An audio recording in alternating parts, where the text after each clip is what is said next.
Now it's time for Movie Friends with your hosts Michelle and Seth. We're talking film without pretension. We're finding cats that are unexpected. We'll watch a movie, film, or schmovie, and we want you to join our journey. So subscribe and share this podcast, or this might just be the last of the Movie Friends. We're movie friends. We want to be your movie friends. Hey, welcome to Movie Friends. I'm here with my friend Michelle Rubenstein, who is the Colossus of Clout. And I'm here with my friend Seth Vargas, the great Bambino. Hey, it's Sunday morning. This is weird for us. I know. Are you chipper? I feel like Benny the Jet is telling me I'm wasting time because we haven't started yet. Yeah, get to it. Yeah, I'm not chipper. This is like the first time I'm talking this morning. I've already been awake, but my whole family slept in, which was pretty incredible, actually. Wow. I know. And so just took some time, wrote some reviews, and Nice. finished up my Sandlot notes. Yeah, how about you? Good. I hosted Passover last night, which was nice. Yeah. I mean, I'm a bad Jew in that way. It's Passover light, but nonetheless, it's my favorite. I do love it. It's more of a skim over. Pretty much. Yeah.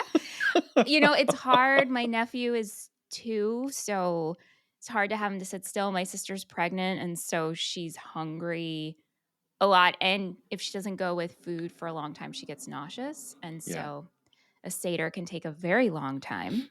Sure. So we do a very quick abridged version.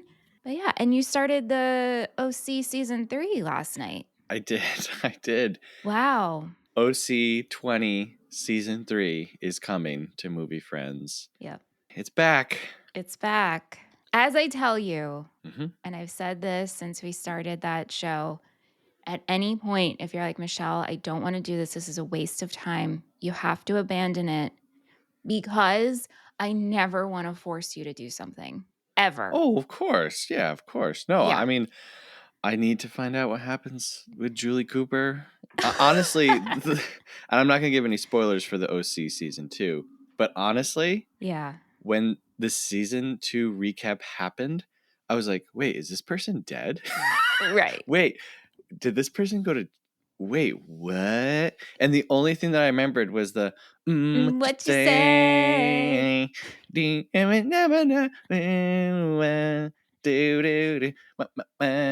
the only thing that I really remember. I feel like you have 2 takeaways. You'll remember that, and you'll remember life is what you make it. So Absolutely. That's yes, okay. absolutely. That's Anyway. okay. Anyway. Hey, do we get any new reviews this week? We sure did. Why do I ask it like I don't know? We always do that. I mean, I don't know. It's just part of it. It's part of the shtick. Okay. Right. We got a new review, 5 stars. Wow. What's a schmovie? Unfortunately, that's on a scale of 100 stars. This is from Rashawn Jamal. Oh my gosh. Our buddy. I know. New song slaps! Exclamation point. That's it. Oh, exclamation point. Thank you. Thanks for the review, first of all. Also, thanks for liking our new song. And thanks for liking our new song. Yeah, absolutely. Yeah. The idea behind that song is so complicated to explain. I feel like it would need an hour to explain every tiny little detail behind it. Starting with the inspiration. But it was kind of like, what if there was just a funny group and the lyrics are silly, but also I don't know. I can't fully explain it. How about after our first live show, I'm like, Seth, I want our intro song to sound something like this. Chop, chop, get to it, no pressure. Right.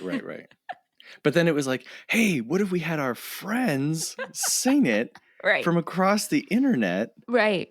Because it's Movie Friends and we're a community-driven show. Yeah. And then what if my 11-year-old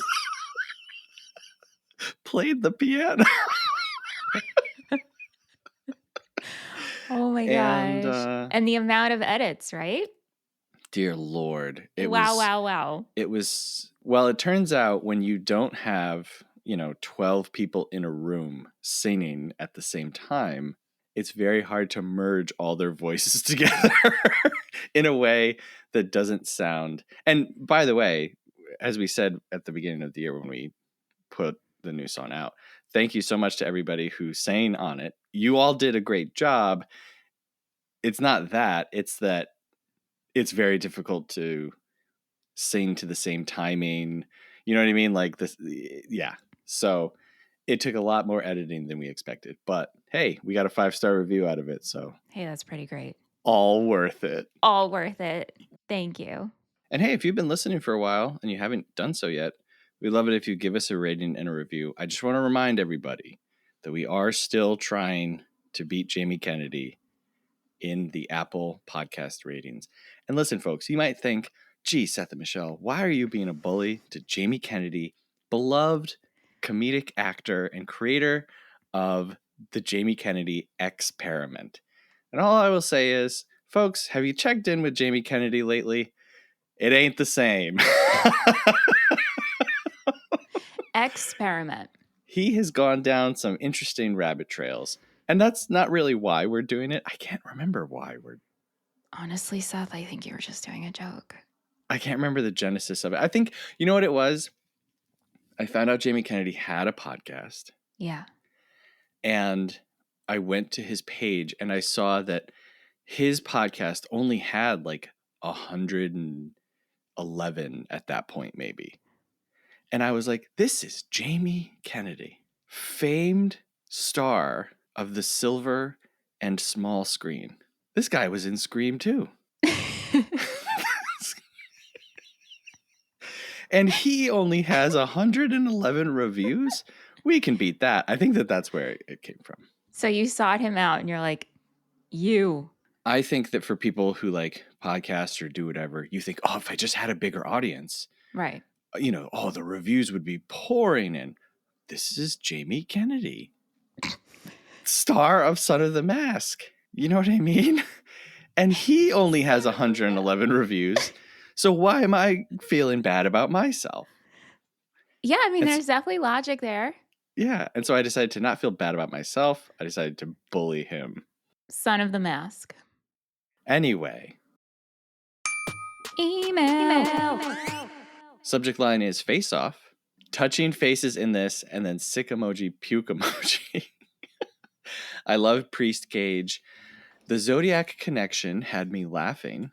And that was when I mentioned about the whole Sean Archer, Castor Troy being opposites on the Zodiac wheel thing. Yes. Trying to make sense of this insanity. I love it. Dawn Swap is wild, and I want those guns. P.S. I want a bonus Patreon episode where you talk more insanity about this movie. Face Off Revisited coming next year. Who knows? Still want a Face Off live show.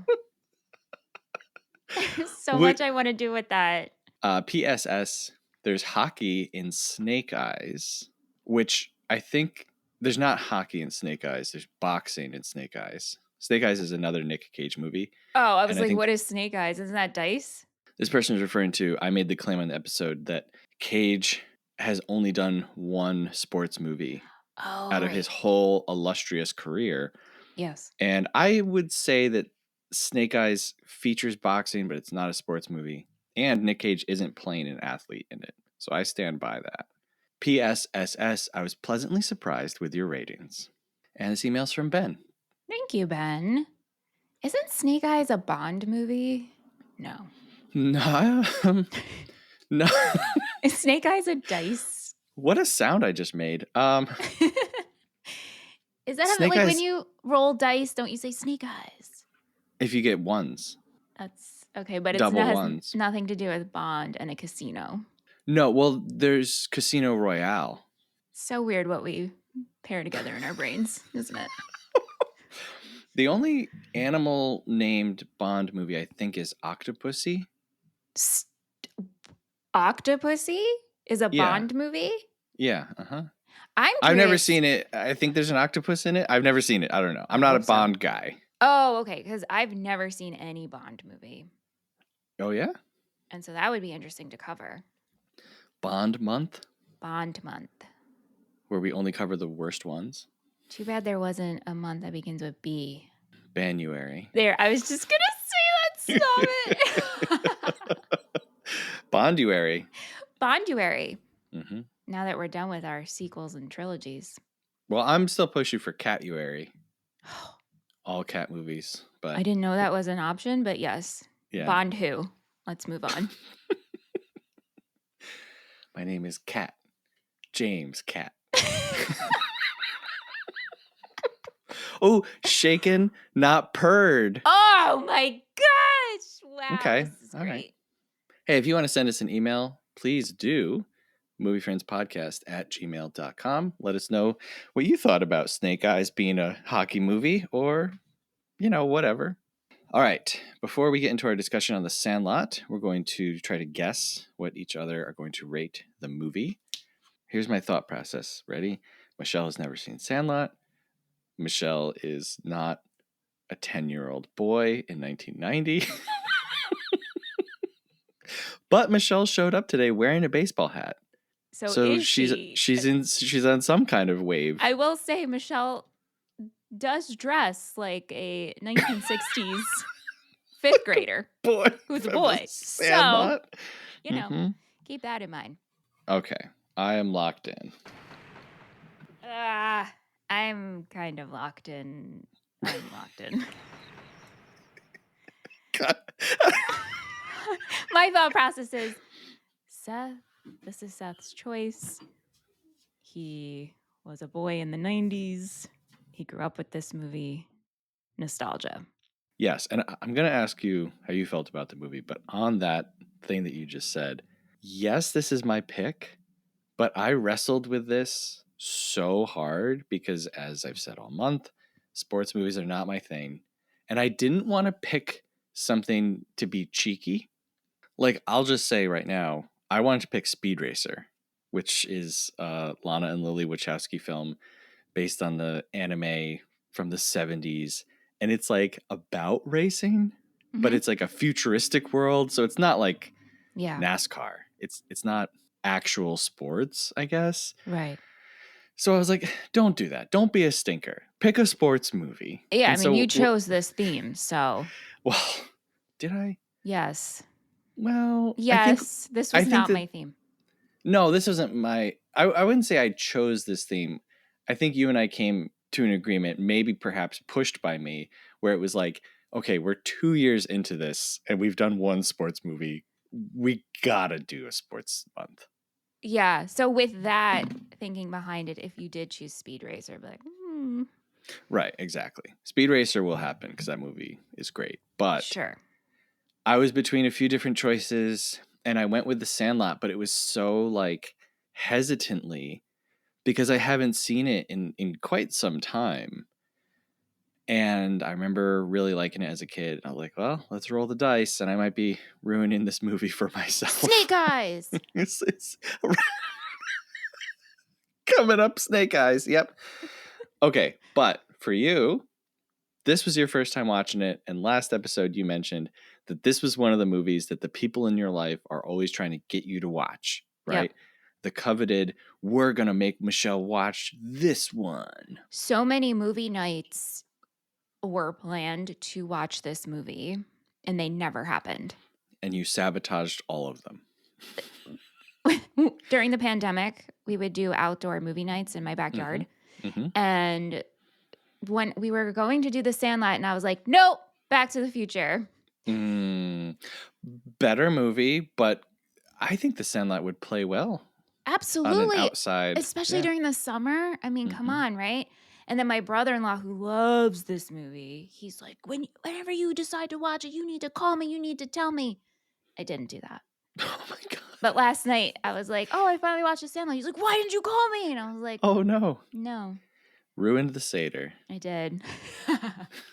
All right, so today we are talking about The Sandlot from 1993, directed by David Mickey Evans, written by Robert Gunter and David Mickey Evans, cinematography by Anthony B. Richmond, composed by David Newman, edited by Michael A. Stevenson, costume design by Grania Preston, starring, hold on to your hats, folks, Tom Guerry, Mike Vitar, Patrick Renna, Chauncey Leopardi, Marty York, Brandon Quinton Adams, Grant Gelt, Karen Allen, Dennis Leary, and James Earl Jones.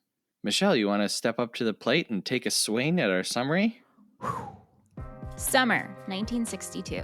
Scotty Smalls is the new kid in town, and he is determined to not spend another school break alone in his room. He sets out to make friends with a group of local boys that play baseball all day, every day. Smalls is not athletic, and he isn't cool. He's never had a s'more, never hit a home run, never been kicked out of a public pool, and he's certainly never had to face a murderous, evil monster before. He doesn't even know who the great Bambino is. All that will change this summer when he becomes part of the team at the Sandlot. The Great Bambino. All right, so how did you find the Sandlot? Wow. A running thought I had throughout watching this is like, if I grew up watching this, I would just be quoting it all the time. Especially with my sister. My gosh, the insults would just be back and forth. I mean, we had our own set of insults, but sure. Yeah. They would have been enriched by this film. Yeah. How did you find rewatching this since it's been a while? I was really not looking forward to rewatching this because... Were you afraid to be ruined? Well, I liked it as a kid, and kid movies are not always held to the same standards that adult films are. And sometimes you'll go back and rewatch something that you really enjoyed as a kid, and you're like, whoa, this kind of sucks. Oh, no. And I was very pleasantly surprised to find that I think that this is pretty great. What I was really surprised by, though, is that this movie is like barely about playing baseball. Yeah. And had I remembered that more clearly, I probably wouldn't have chosen this for Sports Month. And so in a roundabout way, I did still kind of pick a sports movie that's not really about sports. Right. But it was totally on accident. Yeah, this movie to me is coming of age. This is a great summer movie.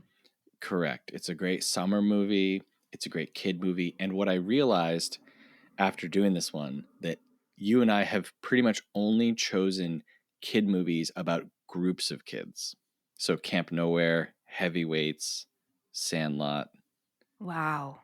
Yeah. And I also realized that kids movies about groups of kids are better than about one or two individual kids.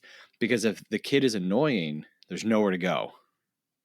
Why is my first thought Simon Birch? You don't like Simon Birch? No, I do, but he was, more of a single kid story. Right.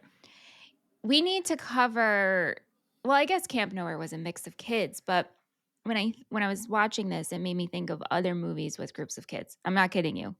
Yeah. And I was like, oh, Little Giants is a good one. Yeah. We need to do Now and Then, because to me, have you seen Now and Then?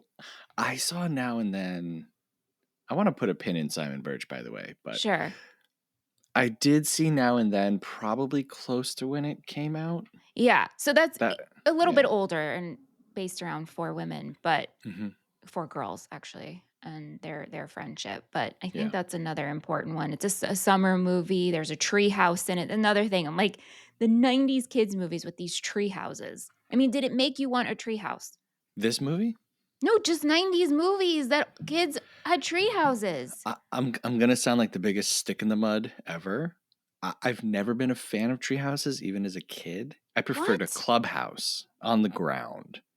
Oh, okay. Something about being suspended in air by 2x4s, nailed into a tree by an 8-year-old. You knew that as a kid, that wasn't probably a safe idea? I was a very safe child. I never did a somersault because I thought it would break my neck. Okay. Sorry to get off course. We can go back to Simon Birch. Kids would be somersaulting all over the backyard. And every time I would go to do it, I'd get my head tucked and I'd go to, okay, I'm going to somersault. I would stop and say, nope, my neck. Yeah. All right. Let's somersault out of this one. Anyway, Simon Birch was like one of those like serious movies. Yeah. So I remember watching Simon Birch and like I think just like crying. There's a baseball scene in Simon Birch, Yes, there is. Mm-hmm. which I will not spoil for anyone who has not seen Simon Birch. Yeah. You had like fun kids movies like Mighty Ducks, and then there was like serious kids movies like Simon Birch, and I watched them all. Maybe what we should do is, we're always throwing out like Patreon ideas. Maybe what we should do is just watch 90s kids movies, no research, I would do that. and just talk about it. I would do that. Easy peasy. Easy, You know what I mean? easy lemon squeezy. I would do that because I would love to revisit. Like, I wish we were doing Little Giants. I wish we were doing Angels in the Outfield. You can keep that one. Well, then it'll be a solo episode on Patreon. Y'all can listen to me and my thoughts on Angels in the Outfield. Call it Angel in the Outfield. But will you get up and do the... And just me and Joseph Gordon-Levitt. Yes. You'll get up and do the arm waving thing? Absolutely. Christopher Lloyd, my favorite. What? You guys know I love Christopher Lloyd. No, I know. I'm just thinking about Angels. What on earth? Another kids movie. Why did the Angels come off a baseball team? Why did Angels help a baseball team? Was there multiple Angels? Yeah. I don't know. I think actually I do want to revisit We this have to now. rewatch it. Okay. Yeah. Okay. Anyway. So the movie held up better than I remembered. It's really honestly. funny. Yeah. It's very funny. And I was also struck by how just every moment of the movie is like burned into my brain. Oh. So did you watch this with your siblings? Oh, yeah. Yeah, totally. All the time. Did you guys I insult was each other? 5 when this came out. Yeah. We insulted each other, but we were not allowed to say, naughty things to each other. Yeah, but just because you're not allowed doesn't mean you don't do it. Well, I was a good kid. Oh my God, Seth, you're such an L7 weenie! No somersaulting. I was a good kid. You don't want to be in a tree house. You know what I did do, though? Somersault. You know what I did do? I would steal the brown sugar tub, and I would hide under the table, and I would eat brown sugar by the spoonful, and I would open the fridge and pull out the coffee creamers, the flavored coffee creamer bottle, and I would drink from it and then put it back. So you're a glutton. Yeah, basically. Yeah. Okay. My great sin as a child was overeating, and Yeah. that just carried through into my whole life. But yeah, if what does he call him? Like a fart face or something? Oh like, my gosh, like that's the stuff Sam and I would say to each other all the time. Butt if head, I said butt that, face, butt No, sniffer. oh my God, if I said that to one of my siblings, I would have been locked away for 7 years. You have to say it when your parents aren't around. I would have been tattled. I would of draw course. butts on Sam's things and point and be like Sam's face. Wow. Yeah. You were a bad kid. We were vile to each other. Yeah. No, there was none of that. But we would say like, you jerk. Wow. You're stupid. Yeah. Idiot was really drawing. That was close to the line. Wow. Before we get into the film, I want to ask you, what is your s'more process? I mean, I think Ham describes it pretty well. Mm-hmm. I'm not a frequent s'more eater because most marshmallows have gelatin in them. Oh, wow. And You're going so that far. I do not Wow. eat gelatin products. Yeah. Wow. Okay. But if I have a vegan marshmallow, I roast the marshmallow and then get the chocolate on the graham crackers. Or when I had a microwave, it's been years, you make them in the microwave. You don't have a microwave at your house? Nope. I haven't had one since I lived at home. Wow. Okay. Mm-hmm. Well, another safety thing from childhood, Seth, when I went to summer camp, one of my good friends there would always tell everybody, don't flick your marshmallow. Because when she was younger, somebody had a flaming marshmallow on their stick and they were flaming it to try to get the flame out, and it flew off the stick and stuck to her throat. And it was like a flaming sticky mess and burned her. So well, new fear unlocked. So Great. I never You never wag your You just marshmallow. blow. Yeah, very careful. Yeah. Very careful. I'm the annoying person who's like offering to make everyone's s'mores for them because it bothers me how poorly people make s'mores. You're a s'more stickler. I am, yeah. I'm. Yes, yeah. Mm-hmm. But I just feel that I can do it well. You know how some men are like grill hogs? Yeah. Like I'm the grill meister, you know what I mean? And the men have to walk over to the grill and be like, "What's going on here? How you doing? What do we got going?" Now, I have cooked professionally for like, I don't know, a third of my life, right? And I'm not, Gordon Ramsay. I'm more like the Jamie Kennedy of grilling, you know? This is a very silly episode. Yeah. Well, hey, it's 9 a.m. on Sunday morning and we're wearing baseball hats. I know. But anyway, I hate the grill meisters. Like, leave me alone, please. Just let me do my thing. You don't need to. But that's how I am with s'mores. But I'm polite. I offer. So we have to get you an apron that says s'more stickler. Mm-hmm. Sure. Yeah. Hey, look. Who doesn't like the guy who's making everyone s'mores? Because it's a process. Honestly, I would love if you made me a s'more and I didn't have to get my hands all. Oh, I'll do it. And I can do it crazy burnt. Wow. I can do it golden brown. Made to order. Of course. Oh, yeah. I'm not shoving my way of s'mores into your face. What's your perfect s'more?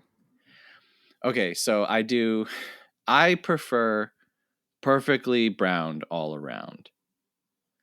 I'll eat the blackened, when it turns to carbon and is dangerous for your health. I'll do that, but I just prefer to keep browning it until it starts to slip, because that's when it's internally heated through. But what I do is I'll clean off a rock and then put my graham crackers and chocolate next to the fire so that gets hot too. Wow. Yeah. You clean off a rock.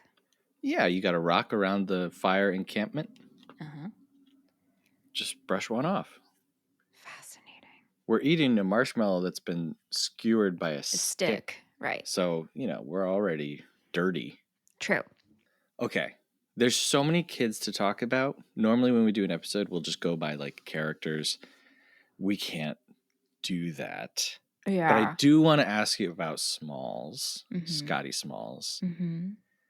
We open the film with the narration, baseball commentator, whatever.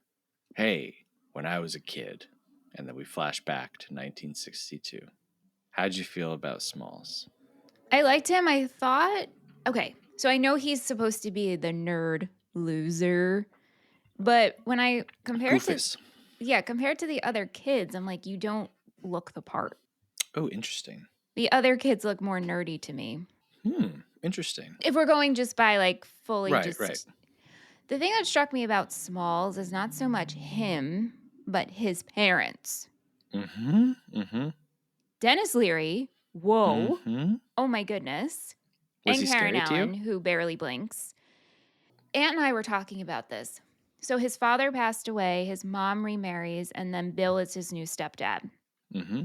And so throughout this movie, he will start by saying like, hey, Dad. Oh, Bill. Mm-hmm. I'm like, dude, you need to go to therapy. What are we doing here? We need to process this. And Bill is just so preoccupied, and I understand that. But the mom isn't helping either.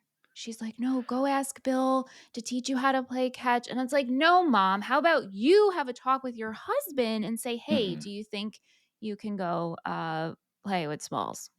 Well, I don't think Scotty's mom is calling him Smalls. Well, can Scotty, you imagine? In my head, I've already named all the kids by their nicknames. So Scotty's apologize. such a loser that his mom calls him Smalls. Okay, whatever. It's hard to keep track of all these kids' names. Oh, and I'm their not making nicknames. fun. I'm not making fun of you. I Calling me Smalls. I love that idea that everyone Like he shows up to the doctor and he's like, "What's up, Smalls?" He's also not the smallest one on the team, but No. Anyway. So I had more of a problem with the parents. I know you weren't asking me if I had a problem with Scotty Smalls. Did you find the dad to be scary? No. Because as a kid, this was something that played so different. As a kid, Sure. Dennis Leary was like the scariest person on earth. And Yeah. rewatching it now, I was like, oh, he's not actually scary. He's just kind of like not present. Right. And like thinking of other things. This drove me nuts. This I hated this time around because Dennis Leary has a trophy room. He's got an office, a den, a man cave, whatever you want to call it, which I hate. I hate that whole idea. I was driving around the other day and I saw someone had like a really nice shed next to their house and a big sign that said the man cave. And out loud, I said to myself, why would you want a man only zone?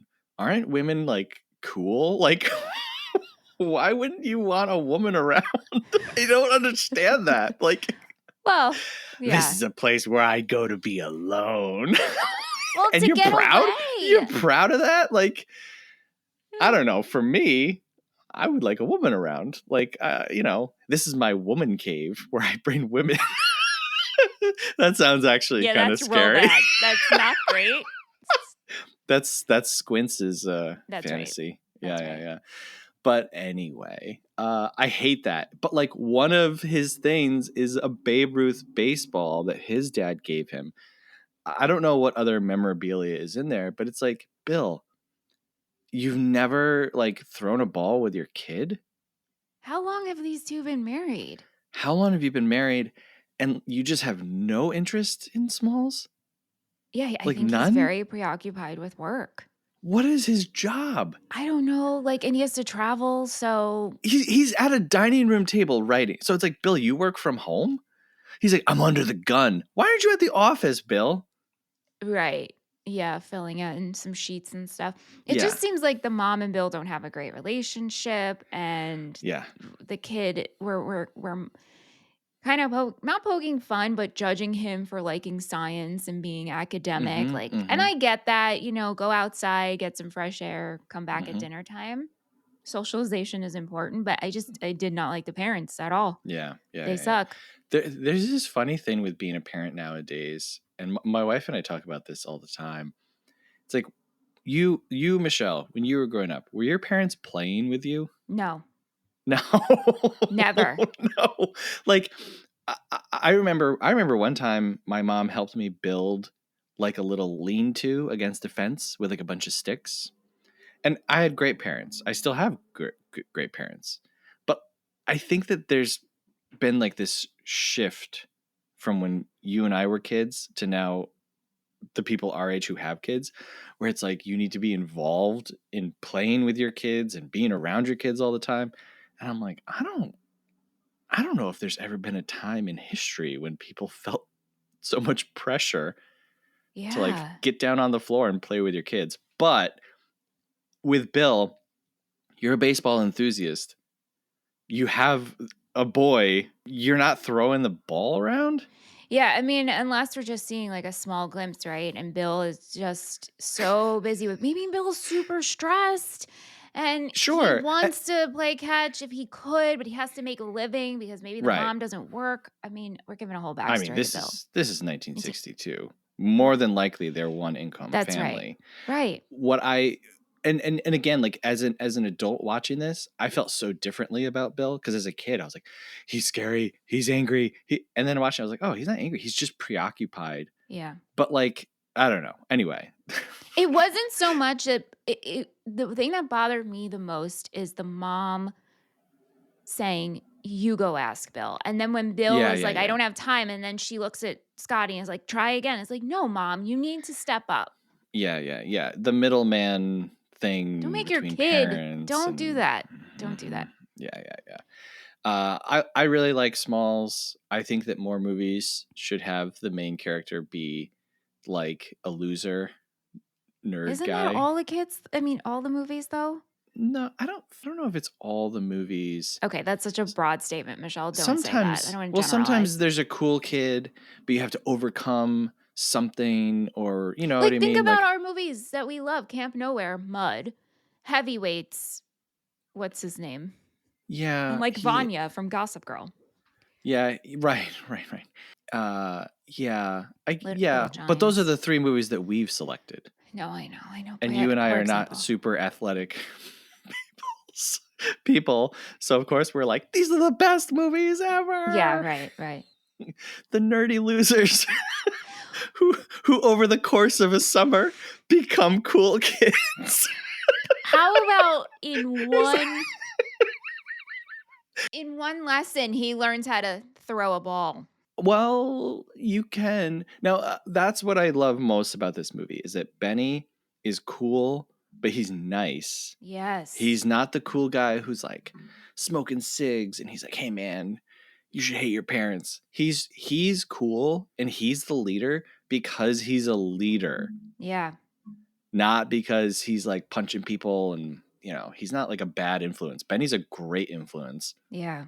And yeah, like sometimes with kids, it's not that they can't learn, it's that they can't learn one way. And like clearly Bill just throwing a ball at your face isn't teaching you how to throw. I did look up if steak is good for a black eye. It's not. Oh. So, What about peas? well, anything cold, I I was think kidding. will do. But Right. so I actually believe that like if you take a kid and you believe in them and you figure out different ways of showing them something, it will click. Yeah, I mean I do like that scene when Scotty goes to the Sandlot and Benny goes over to him and kind of gives him the visual of you ever deliver newspaper, when you throw it, just let it go. But that was the one thing he had to say. It just stuck. I mean, it's good. It's just realistically, I think we probably would have need like 2 or 3 visual exercises. So on the sports part of this, the kids don't play baseball. No. They practice baseball. Yep. That's such a different thing. And I love that. And that's also something I never noticed as a kid. They're just practicing and they only have 8 people, so they're not even like playing a full team. We do get a game of baseball in this, but this is not like leading towards the big game at all. No. At all. And even with the flash forward, I don't think they say, "Oh, this is the last game of the World Series and it's up to Benny the Jet to win it." It's just like he does a cool play and everyone's like happy. Like we're totally taking that formula from sports movies out of it. Where if this was more formulaic, the big event would be we need to get our ball back because we got to go beat the Tigers on their own field. Right. And, you know, Wendy Peppercorn would be in the stands and you know what I mean? Like all the stuff would kind of come together and maybe Smalls would catch the winning out or something. Not at all. None of that happens. So that felt like real little kid stuff because sometimes you don't actually put on a play. You just spend hours and hours writing one or like arguing over a costume. You know what I mean? Like as little kids. And that's childhood. And this is like the most important thing in your life is just either you're playing the game or you're practicing the game, writing the script. That's it. There's such a beauty in that simplicity. Did you ever play baseball or softball or anything? Yeah, in school. I would go all the way out to pretend I couldn't see the ball. And then when we were up for bat, like when the teams would switch, I would go to the end of the line to make sure I didn't have to go hit the ball. Did you ever hit the ball? I mean, probably, but like, man, did I have anxiety that whole gym period. Yeah, I hate baseball. Yeah. It's easily my least favorite sport. It's America's pastime and everybody loves it, but it's so mechanical. So like if you're playing basketball, there's movement and flurrying and I'm open, or like you're hip checking people, whatever, right? In baseball, it's like, okay, you're up and now everyone watches you. and you hit the ball and it goes to one person, and now we're watching them, and then they throw it to one person. It's so mechanical and like methodical, and I hate it. And we would play occasionally like wiffle ball or baseball if we were in like a larger area, but you have to be really athletic to play baseball because the stick or the bat enhances the speed of the ball so much. Like if I take a ball and I throw it to you, it's only ever going to go as fast as I can throw it. But if I hit it with a stick, it's going to like knock your teeth out. So it's like so different from football or soccer or basketball where your body is the only thing that's moving the ball. I hate it. Yeah, I mean, baseball to me much easier to follow than football. I still don't understand the game. I have watched it. I did all of Friday Night Lights TV series. Right. I have no, it does not stick. But on baseball, I always found the mitt, even though that's supposed to help you catch the ball, I have such poor grip strength.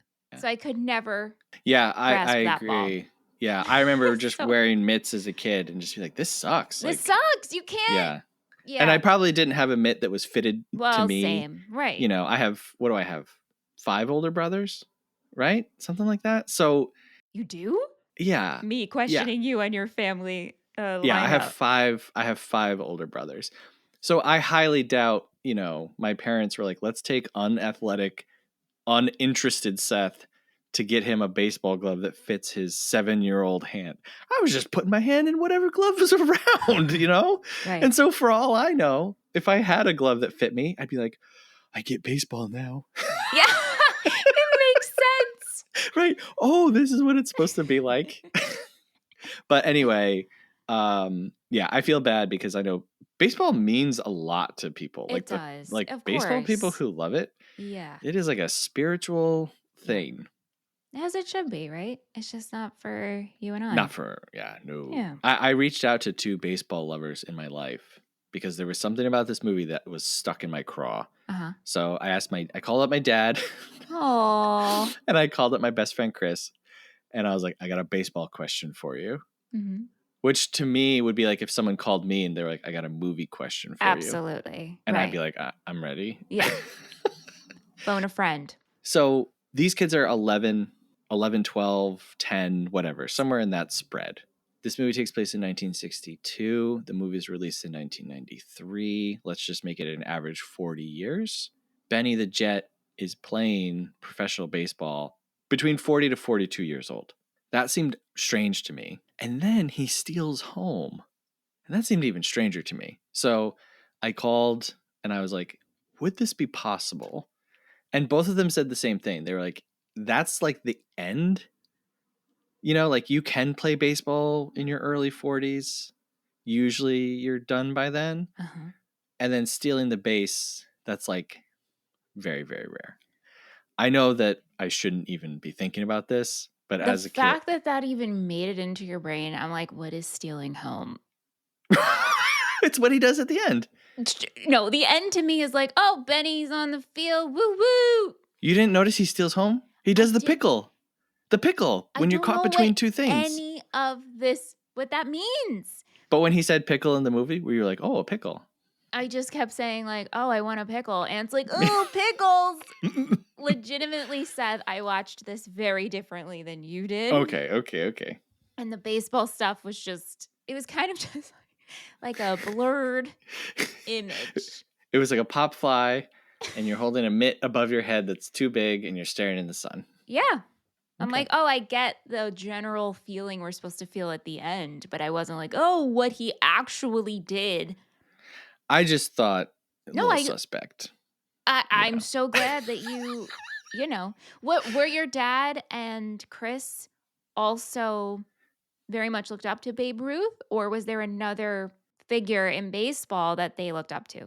I'm glad you asked me that because I also asked them about that. I said, this is like 30 years after Babe Ruth is playing. Would they be that obsessed? Right. Because to me, like 1962, you don't have YouTube. These kids aren't watching Babe Ruth clips all day long. I feel like they'd be more interested in the contemporaries Right. who were doing amazing stuff at the time. And like Chris explained it to me, like, you know, there's all these other players, but Babe Ruth is like a different kind of a person. And they both compared it to like Michael Jordan. Mm-hmm. But I was like, okay, but, you know, okay, 30 years ago was Michael Jordan for us, right? So as a 10-year-old kid in 2025 completely ignoring like LeBron James and Steph Curry, and that's all the basketball players I know, and like only talking about Jordan, you know? Yeah. Yeah, like the Babe The Babe. was like the only person that they knew.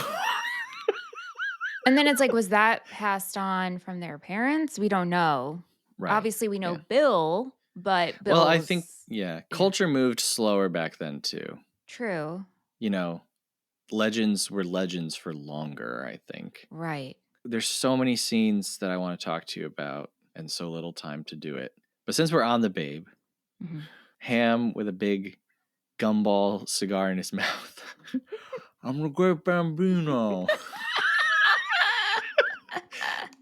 You know, as you're watching this, did you know what he was saying or what he was referring to? No. Yeah. I mean, obviously I know who Babe Ruth is. Yeah. But like, do I know every intricacy and his mannerisms? No. So. No. So when Babe Ruth shows up later in the movie, I'm like, I hope this is a good visual representation. I have no idea. Yeah. But were you like, oh, okay, we're doing I was like, this dream is interesting sequence. that it came to Benny. Well, he's the one. Yeah, but to me, I'm like, Smalls at first is like, I have to go over the fence and get the ball. Mm-hmm. But then Benny's the one who has the dream, and Benny's like, no, I have to do it. And I was like, why does Benny have to be the one to do it? Benny, you're a shining star. We know who you are. What do you have to overcome? Well, that's, I think, what Babe Ruth is telling him is Benny's already a hero, but this will make him a legend. A legend. And that people have opportunities that come to them and they don't recognize it or they're too afraid. Like so much so that they say like, oh, after that, everyone called him Benny the Jet. And then when we flash forward, people are still calling him that. But don't you think he would have been Benny the Jet anyway? If Scotty No, it was wasn't the until one... after. It wasn't until after I know, that he but got. I just feel he would have been Benny the Jet. This is Scotty like finding out why Babe Ruth is the great Bambino. What did he do to earn that title? Yeah, someone knows. I keep interrupting you. You're saying Scotty. No, I just think Scotty was the one who had to overcome a lot in this movie. Yeah. And so if he had the dream, but then again, that figure, Babe Ruth, wasn't an influential figure as he was to Benny. Right. So no, Mr. Wizard was an influence. Scotty Smalls has a signed photo of Mr. Wizard, who was like a TV science guy at the time. Now imagine if Mr. Wizard came. It'd be funny if at the same time that Babe Ruth came to Benny, Mr. Wizard came to Smalls, and he was like, your erector set sucked. Yes! And you actually need to do it this way. Yes! Mm-hmm. That would have been really good. Now, God, there's so much to talk about in this movie.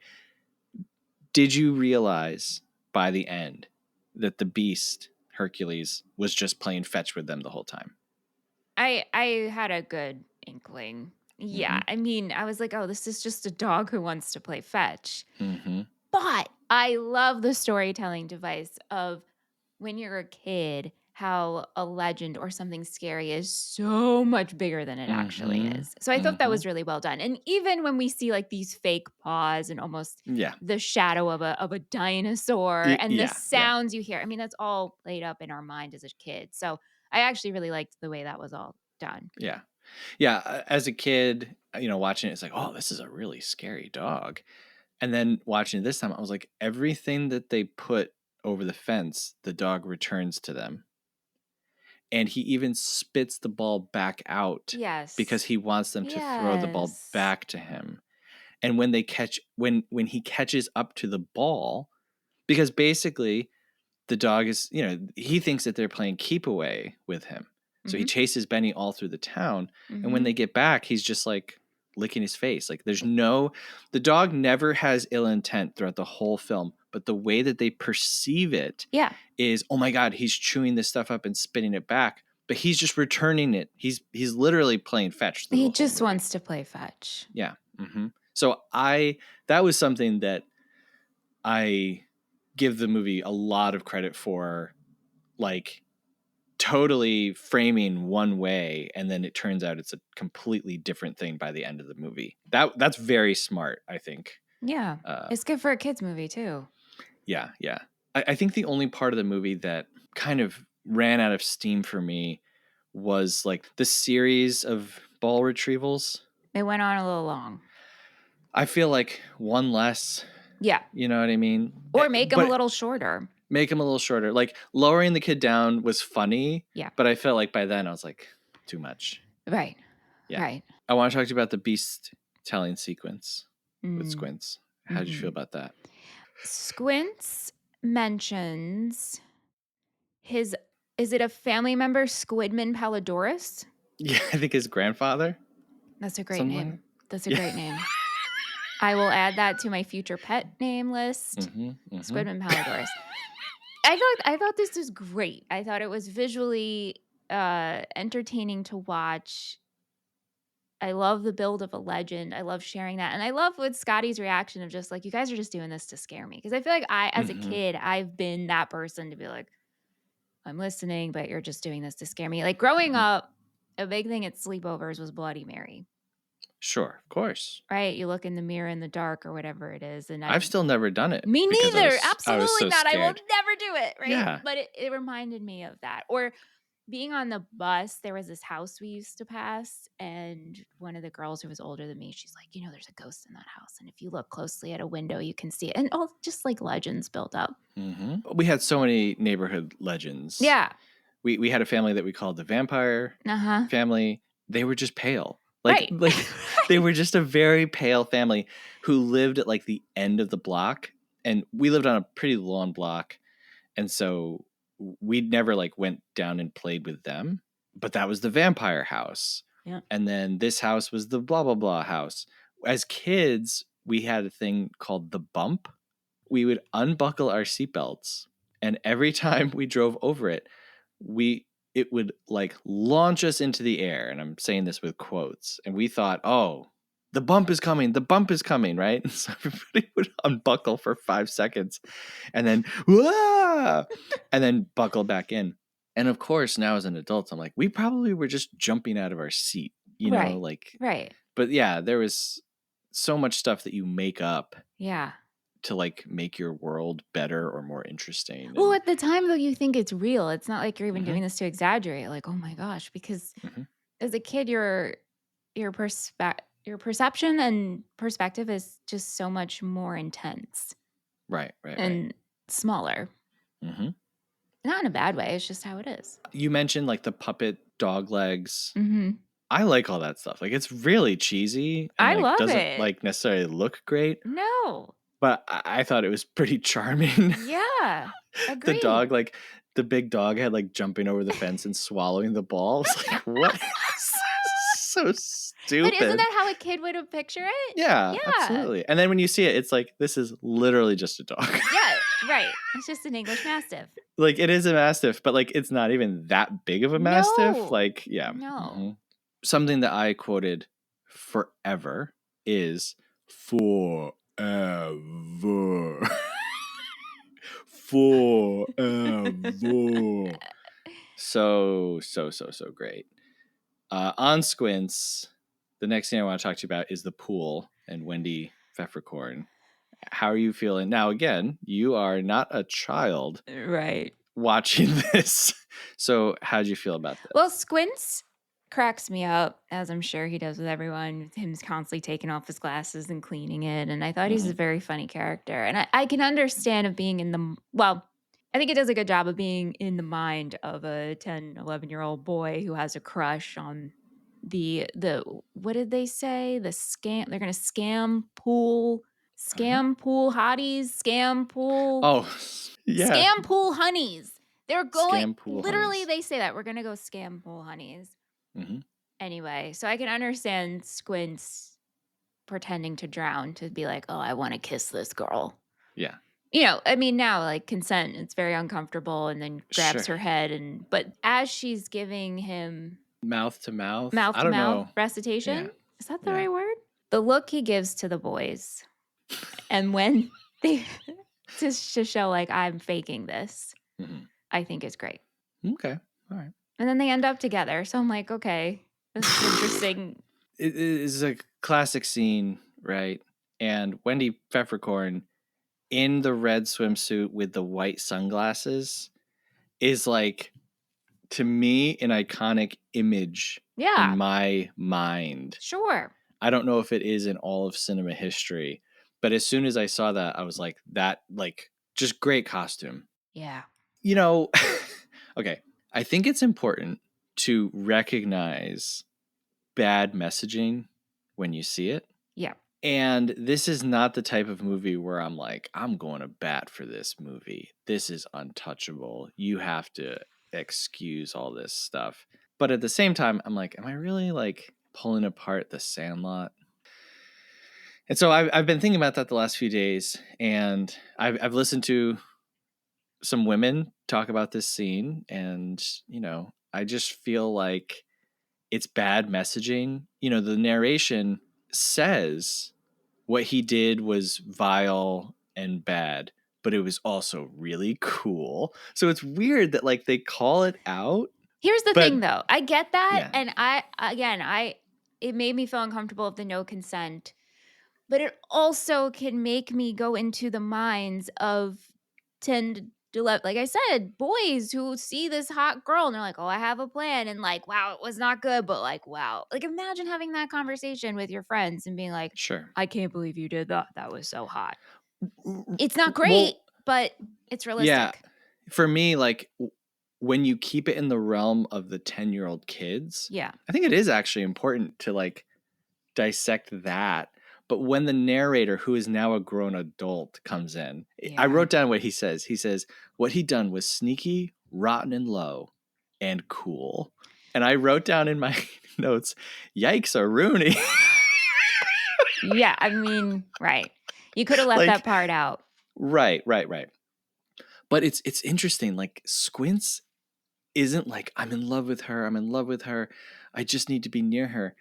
He actually turns it into this like sinister thing because she's sitting there putting lotion on, and it becomes a conversation of she knows what she's doing. And I was like, wow.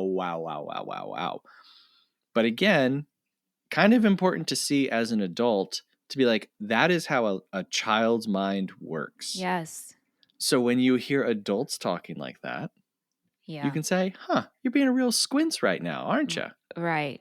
You're Right. processing this information as a boy who thinks that Wendy Peppercorn is teasing you because she's doing her job. Let me ask you, having them end up together, does this just make this okay?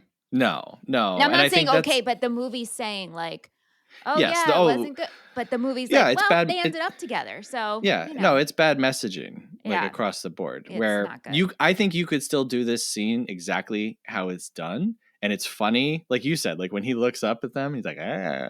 You're like, "You It's little." funny, but then you just have to change like the adult perspective on it. Yes. But for me, like I would still show this movie to my kids, my boys, but I would tell them, I'd be like, don't do that. Like, Right. No, do you see no. why this is bad? I Yeah. wouldn't, laugh and slap them on the back and be like, that's right, guys. If you're at a public pool and you feel that an older woman is teasing you by wearing suntan lotion, you're right. When he grabs her head, I was like, Yeah. "Oh, man, it's dude." it's insane. It's crazy. Yeah. Something that I had forgotten about, the fireworks scene Oh my with Ray gosh. Charles singing Yeah. America the Beautiful. I'm not the world's biggest American patriot, but I was like, this is pretty great. Same. This I is felt like the same. I was like, wow, America. Oh my gosh, 4th of July. Oh, wow, this is so beautiful. kids Also, like, playing, oh my gosh. tables of food, Oh, Ray Charles. this was great. This Yeah, really was the night game was really. yeah. I almost stood up and saluted. Yeah, that was a really good scene. How do you feel about puke? Tequila. Did you think they were going to go as far with this as they went? No, I don't mind it. Again, it's just one of those like funny things that happened in a summer. Mm-hmm. What struck me most about that scene is that Benny's like, I got this, it's on me. And he pays for everyone. Mm-hmm. Like, He's Benny, the best. I know, but where'd you get that money? That's a good question because none of these kids are working for the summer. They're playing baseball from like 8 in the morning until sundown. And they always have to like scrounge up some coins to buy a new baseball. But yeah, Benny's got it at the carnival. Yep. He's the best. Yeah. As I mentioned, they do play a game with the Tigers who show up. They sling insults back and forth. The final one being, you play ball like a girl. My favorite one is if my dog was as ugly as you, I'd shave his butt and tell him to walk backwards. I wish I had that in my back pocket to tell my sister when I was a kid. Well, so the game starts because of insults. Right. And Ham, who I think is like, he should have been the star of this movie. Yeah. Like, I kind of want a movie where Smalls is taken under the wing of Ham instead of Benny. But like during the game, they like pretty much win the game because Ham just keeps insulting everyone as he's playing catcher. And it gets crazy. Like he's like, is that your sister out there? She's naked. There's such confidence in those lines. Earth? It's so good. This kid is doing the best kid acting, I think, in this movie. Yeah. He is so funny. And it's fun. It's funny in a casual way, as well as in an over the top way. Yeah. He's doing it all. He's so good. There was a line, you mix your Wheaties with your mom's toe jam. Oh my God. What is toe jam? Oh, I mean, that's a known thing. There was a video game, Toe Jam and Earl. Toe Jam, as I understand it, is like when you're wearing socks and you take them off and there's like fuzz between your toes. Like lint? Yeah, I think so. Oh, okay. That's what I figured. Okay. Yeah. Or like, never mind. I don't know, though. I've never thought about it. And now that you're saying it, I'm like, is that a thing that I don't know about? Well, I mean, are you about to Google what is toe jam? Yep. Toe jam is a non-medical term for the debris, including dead skin, dirt, sweat, and sock lint. A non-medical term. Well, that's good. Accumulate between the toes. Okay, so lint, like toe lint. Okay. Yeah. Wow. How do you feel about this big chase at the end? Okay. Yeah. I was like, is this a oneer? No. Right. So then I was like, it goes on too long. It's so ridiculous. Yeah. Do you have anything to add into it? I mean, I get it, but to me, as an adult, I don't know if I was a kid, I was like, oh my God, this is so funny. And I was like, this is so over the top. Like nobody's interjecting here. No one's stopping. This is going to sound really weird. Maybe you'll understand what I mean by it. This end scene, we get a big cake, right? Everybody loves the big cake and the table and the this and the that. Yeah. If it weren't for this end chase scene, this would be a film. Yes. And this end chase scene lowers this movie into like a kid's movie. Yeah. Because it's like, we need, you know what I mean? Like I do know what you mean. Throughout the rest of the movie, I never get a sense of we need a, you know what I mean? Like, we need a recreation of a black and white police film. We need the scene where he kisses a girl by pretending to drown. We need this. I don't get that from any of the movie except for the chase scene. And it goes on too long. And looking at the budget, I'm like, did you spend half your budget on this chase scene? Yeah, right. Yeah. It's just, I get the purpose of it. It's just so over the top. How did you like that the Wolfman was playing? Yeah, that was fun. That was cool. It's interesting, no? But I feel like the build up to that is you got an auditorium full of kids and they're scared, and then the dog jumps through the screen, and we barely get like an audience reaction. I know. So you get all this build up and then nothing. Busts through a door, like glass windows. Oh, what? That's Yeah. not Yeah. that's not how that goes. And again, no adult is being like, "Oh, let me grab the dog." Yeah. I think this is the only part of the movie that I was like, what? Like, we're just departing so far, and it feels like preview fodder, like Yeah. sometimes you need stuff to put in a Yeah. preview. Yep. I would so much prefer this, and I feel like you could almost edit it from the original, from the film that exists. So much prefer it. Benny jumps over the fence, they run around the neighborhood, and then they come back. When we get back Yeah. and the fence falls on Hercules, Yeah. I was like, don't even tell me they just killed this dog. And Aunt looks at me, he goes, they killed the dog. And I was Anthony. like, what? I literally started tearing up. And Yep. then they lift the fence. The Yeah. boys don't even help. You have Smalls and Benny who lift the Yep. fence. Yep. And then Aunt's like, why would they kill a dog in a kid's movie? And I was like, It happens. I like slap him. I'm like, don't even. It does happen. So then we get James Earl Jones, who I think is just great in everything that he does. Mm-hmm. And we find out that he knows Babe Ruth. Mm-hmm. He played in the Negro Leagues and then went blind and now runs a junkyard with a dog. Yeah, But he's nice. He's very nice. And he's like, hey, I know you need this ball. Let me give you something better. Here's 1927. Insane. Well, but in exchange, just come over and talk baseball with me once a week. Yeah. I love it. It's good. My only thing is like, okay, you literally have children playing baseball in your backyard essentially every day, all summer long. You never once go out to the back fence and like, hey, boys, you want to see a 1927 Yankees baseball? Right. Or even that no one in the town really knows about him or who he is. Also, or Hercules. This dog is chained up in the hot summer. I can't get into the well, logistics yeah, of that. That has to, yeah. And then we get a great pan around the Sandlot as kids disappear. Okay. Tell me. I don't know if we're going to go through what happens to all of them, but the one that struck me the most, and I'm sure you can imagine, but maybe not, Bertram? Yes. Just gets taken by the 60s? What the? Are you kidding me? This was the one that I have always remembered. It's pretty odd. Yeah. Yeah. Especially considering this is 1962. So Bertram got really into the 60s when he was, 15, 16? And you know what I mean? Never heard from him again. So that's a pretty sinister. Yeah. Yeah. All the other ones are kind of like funny. It's like, oh, yeah, I went to military school and he was a pioneer of bungee jumping. That's funny. The Great Bambino, that totally fits with like his personality. Yeah. Everything makes sense. And then, it's like Bertram got really into the 60s. And it's said so casually. Mm-hmm. We don't even have a beat on it. Right. What? De Nunez played AAA baseball. Mm-hmm. And then, he now owns his own business and coaches his kids' baseball team, which is nice. Like, everybody gets kind of a nice thing. Bertram just gets sucked into psychedelia. Wow. Okay.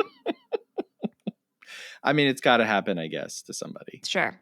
So then we flash forward again. Smalls is a baseball commentator, and Benny is playing with the LA Dodgers. Benny gets in a pickle, which I guess is what you call it when you're between two people with a ball. Sure.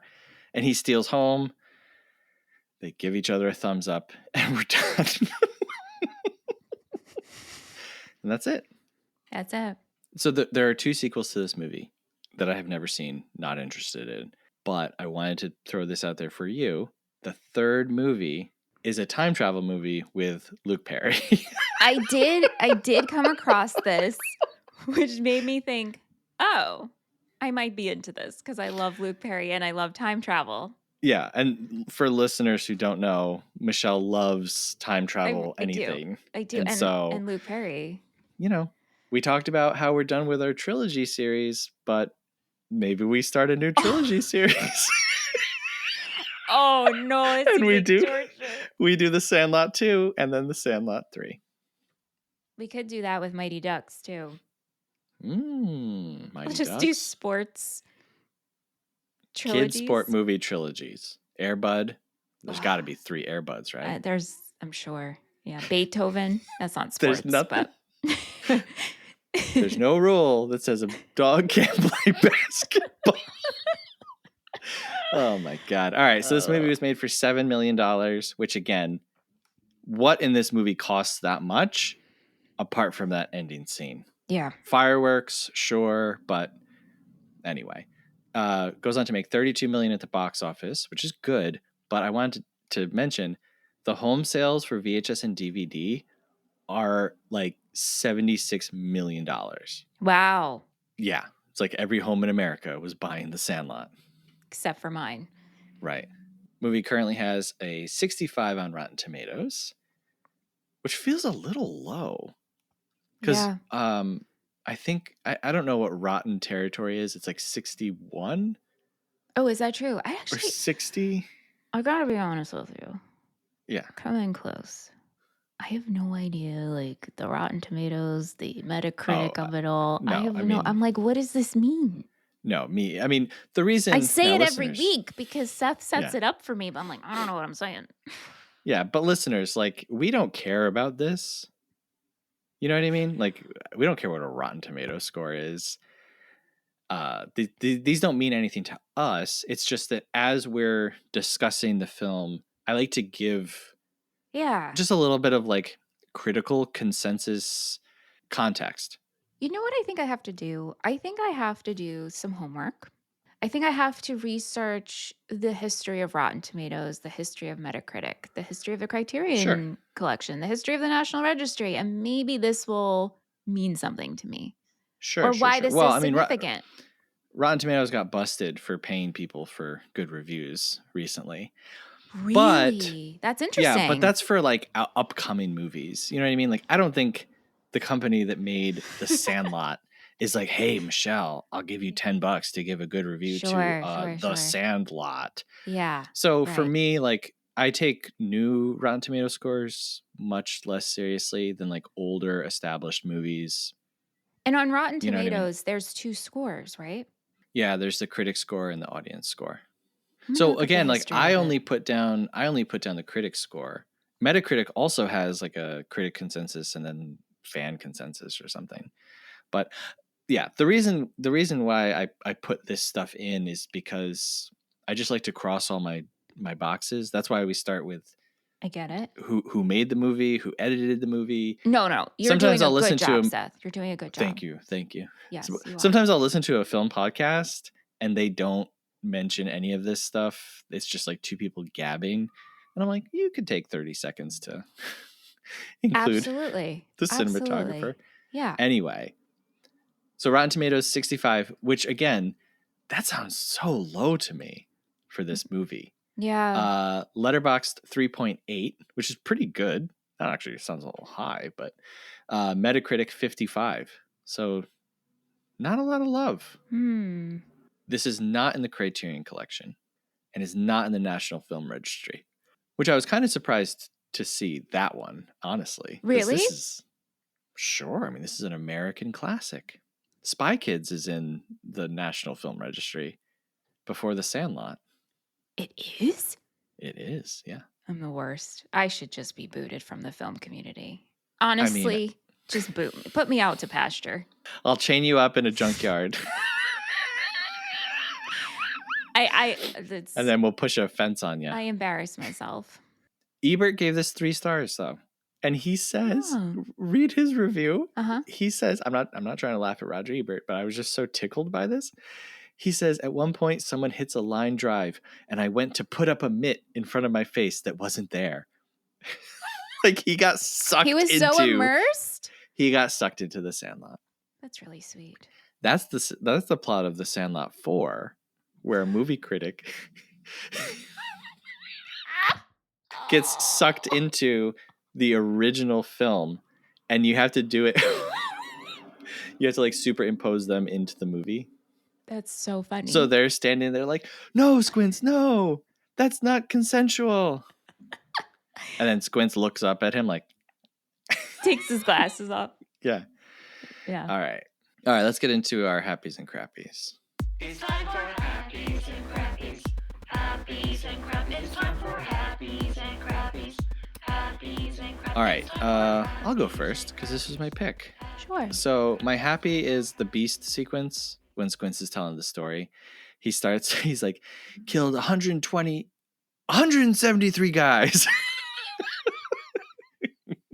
It's good. And what does he say? He's like, he grew big and he grew mean.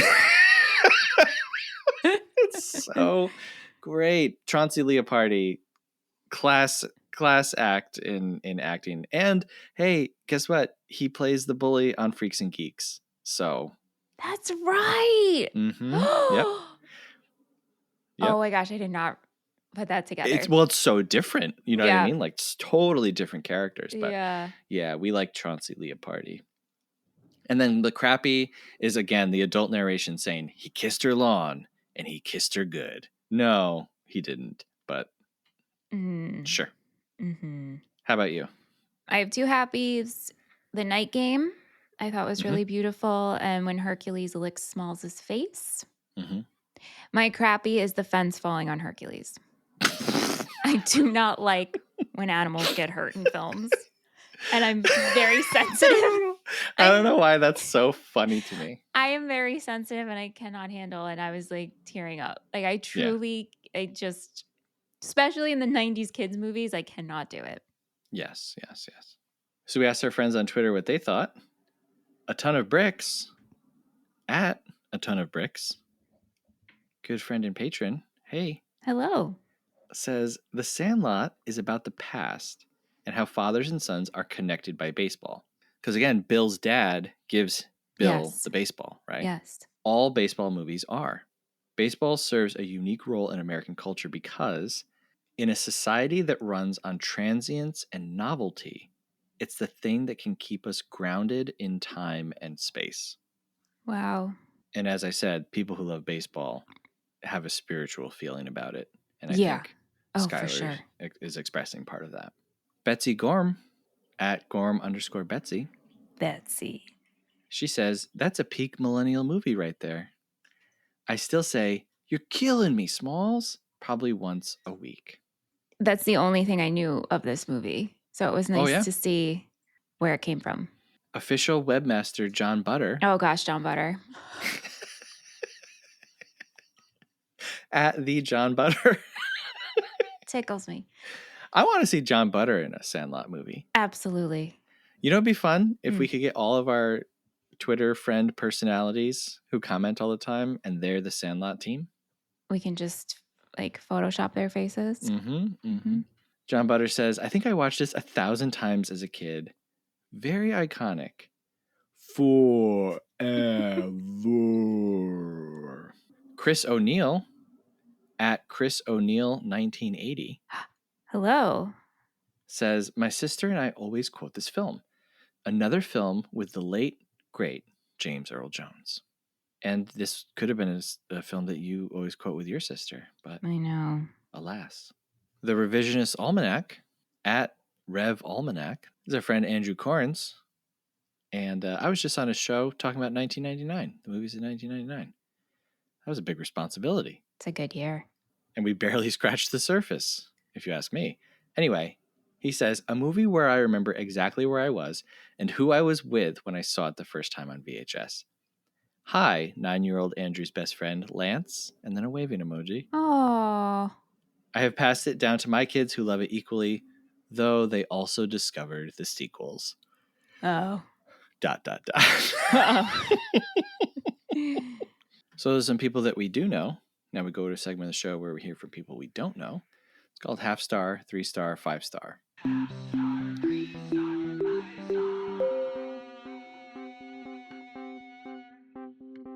These are reviews from letterboxd.com, which is a website and an app where you can rate, review, and log movies. We start with a half-star review, which is the lowest rating that you can give a film. We go all the way up to a 5-star movie, which is the highest rating that you can give a film. And do you have a request for the voice for the half-star? This is tough. Read it to me as if you were Babe Ruth, who's visiting me in a dream sequence. And I need a pep talk. Hey, I'm Babe Ruth. Not a lot of people knew it, but I had a high voice. Hey, I'm the great Bambino. I'm the great Bambino. Oh, he's a little more Italian. I'm the great Bambino. Why is it? Hey, I play a baseball. Baseball. Okay. Okay, this is a me, Babe Ruth, gonna read this review in a dream to you. I hate this movie. If I could trade my life for its removal from the world, I would do so in a heartbeat. I watched it once, and I still cry about it frequently. Thank you, Babe Ruth, for stopping by. We appreciate it. Babe Ruth we should keep him in the roster. Get Babe Ruth talking to Kermit. Also, like, no explanation, just Babe Ruth comes out and they're like, that's not who Babe Ruth. No, our Right. Babe Ruth. This person's Our exaggerating. Babe Ruth. Our Yeah. Babe Ruth. Yeah. Hey, Kermit, I did not like this movie. Why, George? I still cry about it frequently. That sounds like you've got an issue, an underlying issue you need to resolve. Oh my God. Thank you, my best friend Kermit. I knew I could always rely on you. Okay. And then Piggy shows up. Get in the house, Kermit. Stop playing. Stop talking to that ghost frog. Get out of here. Oh my. You're the great Bambino. Well, I'm the great Hambino. Okay, well, Wow. That's how we managed to make every episode 2 hours long. Anyway, so yeah, this person watched it and they still cry frequently about it. Sure. Okay. 2 of the half-star reviews that I saw that I didn't pull said that they were made to watch this during waiting for jury duty. What? Yeah. Aunt just got called for jury duty. Please let me know if they. I will. I'll let you know. They put on everyone's favorite American classic. Maybe they speed it up to the America the Beautiful part so that everyone there is like, wait, this is what we're fighting for. This is what we're doing this for. Oh, wow. Okay, 3-star review says, a first ballot entry into the Kids Movies Hall of Fame. It's a classic. It's nothing special in terms of film artistry, but it's well written and the acting performances really shine, especially the kids. Yeah, well said. 5-star review. Now, I wanted to make note. I pulled this 5-star review. This review is labeled from November of 2005, which doesn't make any sense because Letterboxd started in 2011. So this person dated the movie back to when they first saw it because they were dedicated to this. This person made an account just for this review, and there are no other movies logged on this account. And the profile picture is just like of a guy. Like it's not like a picture of Ham or Smalls or anything. So this person was so compelled to make, and like the name isn't like You're Killing Me Smalls 1999. You know what I mean? Like they made a full-on Letterboxd account. I need to talk to this person. 5-star review says, this is my first Letterboxd entry ever, but I made this account because this is my favorite movie ever, and I rate it 10 out of 10. I love coming-of-age movies, and this is the best one ever. Benny the Jet Rodriguez was my childhood hero and always will be. So that's some dedication. Do you think this person has gone on and joined other review sites just to review the Sandlot? Now that's someone we would want to interview. That's an investigative podcast right there. I got accredited through Rotten Tomatoes just to make this review. Exactly. All right. So we rate a movie as a schmovie, a movie, or a film. We rate it 1 through 5 stars and give our final thoughts and recommendations. Normally, whoever won our rating game would go first, but we both won last week. Hoo, yeah. Wow, what sound was that? What sound was Ooh, that? yeah. Anyway, Michelle, you want to go first? Sure. All right. So for you. Well, wait, you go first, meaning I never get this. We need to change the terminology. I Okay. don't know how to process it. I'm sorry. I'm Babe Ruth from the past. Bad. I don't know how this works. Okay, so I guessed for you that you were going to rate this 3.5 star movie. Very good. Okay, all yes, right, cool. To me, this is a solid 3.5 movie. I'm definitely recommending it. I'm so glad that I finally watched it. It was a lot of fun. Yeah, thanks, Seth. I agree. Okay, for you, you could see what I first thought and then change my mind, but I wrote down 4-star movie. What did you write down at first? 3.5 movie. Okay. So you were kind of half locked in. Yeah. You are also correct. What is happening? We're back in the game? I know. So yeah, I think if I had rated this before rewatching, I would have said like 3-star movie. I'm sure it's fine. But rewatching, I was like, man, this is so funny. It's so like just meandering vignettes. Who cares? We're not playing a game. We're just practicing. Benny's like treating these kids like, his own personal practice team. Smalls is great. I love screwing up Bill and Dad. Dennis Leary is scary. Karen Allen is great as always. We get James Earl Jones. I think that it's pretty great. The stuff that we talked about that isn't great, the chase, the narration. This movie, not to make this episode 2 hours, but this movie sent me on another Movie Friends list dig through because I was like, have we ever done a movie with narration before? And I went through every movie that we've covered and I wrote down a list and I'm like, I'm so iffy because it's like, what's the difference between a voiceover and a narration? Yeah, right. Like this movie is narrated firmly, right? But then is Grand Budapest Hotel narrated? You know what I mean? That's Isn't It Could Happen to You narrated? It Could Happen to You. And I was like, is It Could Happen to You narrated? We have someone talking to the screen, but it's not the whole movie. Right. And then Raising Arizona narrated because it opens with a huge narration and it ends with a voiceover. You know what I mean? Like it's so, but all that to say, we've done very, very few films with a narrator. And I think that the narrator is almost like the worst part of this movie. I don't think this movie needs a narrator. Yeah. Everything that he's telling us is so evident. Yeah. It reminds me of A Christmas Story, too. And that's what Ebert said. He said this movie, he said this movie is a Christmas story for summertime. Yeah. Which might explain why I like it so much. Yeah. And I definitely recommend it. If you haven't seen the Sandlot, you might not have some of the nostalgia shine, but I think it still works. Yeah, no, you'll still enjoy it. You'll still enjoy it. It was good. So going over to our pickle tally. Michelle has won 5 and I have won 7. We're getting up there. We are. When it comes down to the time when we're going to have to give each other pickles, and we'll be like, do you just want to call it even? Because, like, what do we... Oh, no.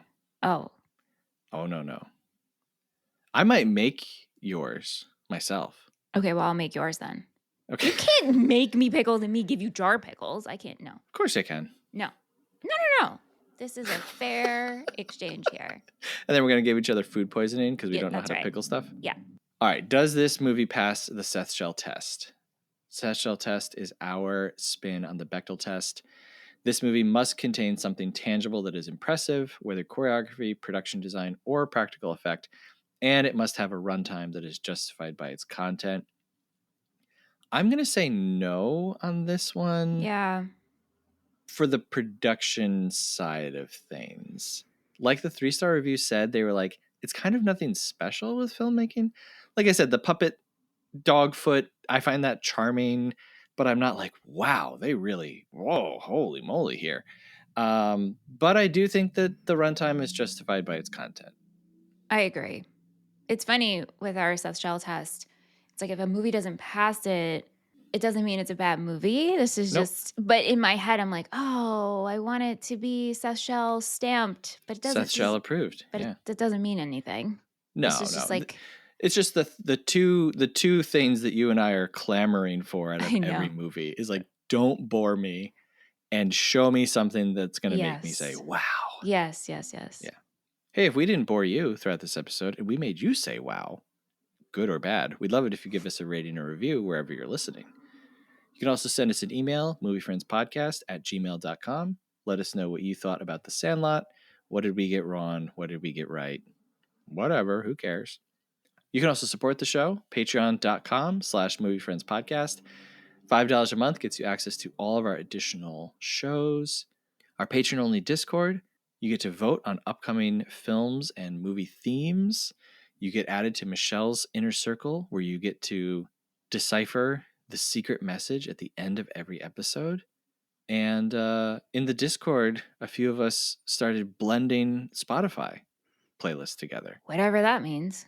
I'm not a tech guy, so I don't know either. But I think it like pulls from the music that you all listen to make a playlist. And then can you share that playlist? Yeah. So then it's like a Movie Friends playlist? Yeah, basically. But it's a lot of fun because you listen to it and it's like, hey, I know this song. And that's because it's a song that you added. But then I'm getting to hear songs from other people that I would not have ever discovered. So it's fun. It's cute. It's cool. Yeah. Speaking of voting on episodes, next week's episode is undetermined because we're kind of recording out of order this week. And so I have not given the patrons a chance to vote. So next week's episode, to be determined. But if you're clamoring to know what it's going to be, and maybe even you want to help pick it, hey, sign up, patreon.com. You really wanted us to do Rocky 2? Well, you can make that happen. Watch Ant signs up so quickly. He's brought up watching Rocky 2 so many times. Aw. I know. I just have enough time. I was like, no, Sandlot. I only have time for Sandlot. He's like, or we could watch Rocky 2. I was like, no, I actually have to watch The Sandlot because we're recording early. So I only have time for Sandlot. All right. Well, hey, thanks, Michelle. Thanks, Seth. Good one. Fun one, right? Yeah. All right. Hey, and thank you for listening. And remember, folks, you take the graham, you stick the chocolate on the graham, then you roast the mallow. When the mallow's flaming, you stick it on the chocolate. Then you cover it with the other end, and then you scarf. Thank you very much for listening. Until next time, have a good one. Movie Friends is produced by Seth Vargas and Michelle Rubenstein. Theme music by Jean-Marie Vargas. Visit us at our website, moviefriendspodcast.com, and please subscribe and rate our show wherever you are listening. You can support Movie Friends at patreon.com/moviefriendspodcast. Thanks for listening.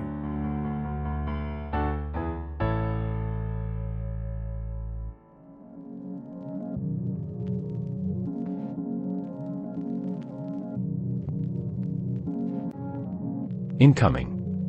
Message incoming. Message to Michelle's Inner Circle. Remember, kids, only Michelle's Inner Circle can decipher this week's message. Get ready. Get ready. Get ready. Message number 15. 76. 87. 63. 73. 55. 77. 35. 96. 63. 77. 63. 74. 75. 53. 66. 76. 92. 46. 52. 55. 49. 87. 42. 77. 82. 53. 76. 47. Michelle is counting on you. Do not let her down.